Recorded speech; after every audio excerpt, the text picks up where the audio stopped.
রাজশাহী শহরে দ্বিতীয় দিনে সকাল সকাল নাস্তা করে ড্রোন নিয়ে আমরা হাজির পদ্মার পাড়ে। এখানে নদীর পাড়ে ফুরফুরে বাতাসে প্রাণটা জুড়িয়ে গেল। অতিকায় পদ্মার বুকে ছোট্ট ছোট্ট ঢেউ আর নৌকার আনাগোনা দেখতে দেখতে কেটে গেল অনেকটা সময়। ঢাকা থেকে সেই যে বাইকের ট্যাঙ্ক ফুল করে রওনা দিয়েছিলাম, এরপরে আর ফুয়েল নেয়াই হয়নি। তাই লতা ফিলিং স্টেশন থেকে বাইকটা রিফুয়েল করে চলে এলাম রাজশাহী বিশ্ববিদ্যালয়ে। 750 একরের বিশাল একটা ক্যাম্পাস, সময় নিয়ে ঘুরে ঘুরে যাই।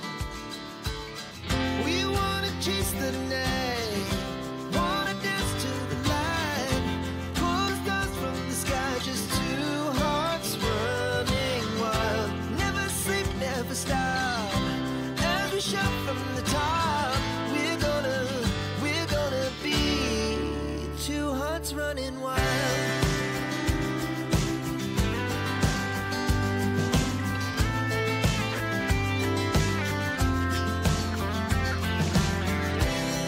Now the morning is the afternoon. We lay awake in bed. The laughs so loud as the hours pass. We're gonna do it all again.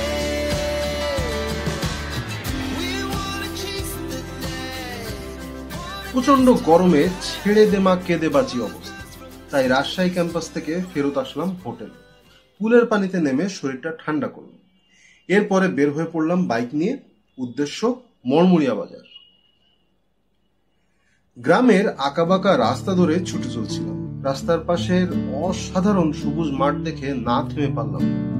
পড়ন্ত বিকালে গবাদি পশুর ঘরে ফেরার দৃশ্যটা যেন কত বছর পরে দেখতে পেলাম।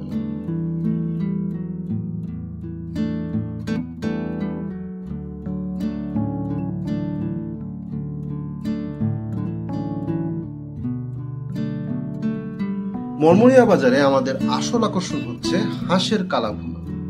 বাজারে পৌঁছে আমরা ঢুকলাম কুটুমবাড়ি রেস্টুরেন্টে।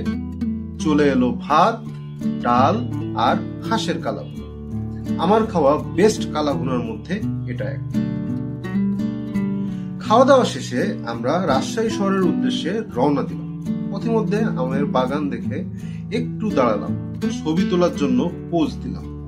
তারপর সন্ধ্যার অদ্ভুত এক আলোয় রাইড করতে করতে রাজশাহী চলে এলাম। আর এভাবেই রাজশাহী শহরে ঘোরাঘুরি শেষ হলো আমার। রাজশাহী থেকে ফেরার কাহিনী শুনতে চোখ রাখুন আমাদের চ্যানেলে। Bye bye.